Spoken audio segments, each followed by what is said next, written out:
How to enable and use VR mode in YouTube. Hey everyone, welcome to the channel.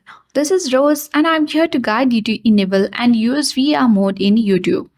So do watch the video till the end, and without any further ado, let's dive right into the video. First of all, launch YouTube applications on your device.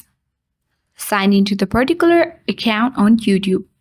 Then, with the help of the search icon at top right corner of the screen, you need to search for virtual reality videos.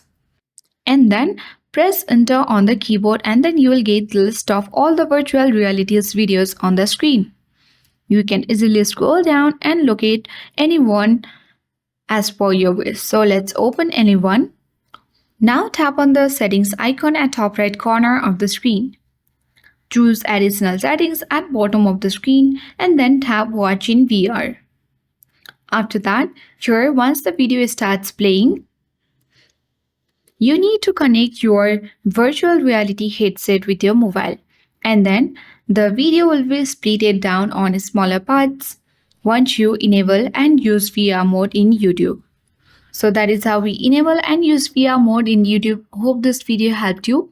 If you are new to our channel, hit the like button and subscribe for more tech and tips videos. Thank you for watching and see you in the next video.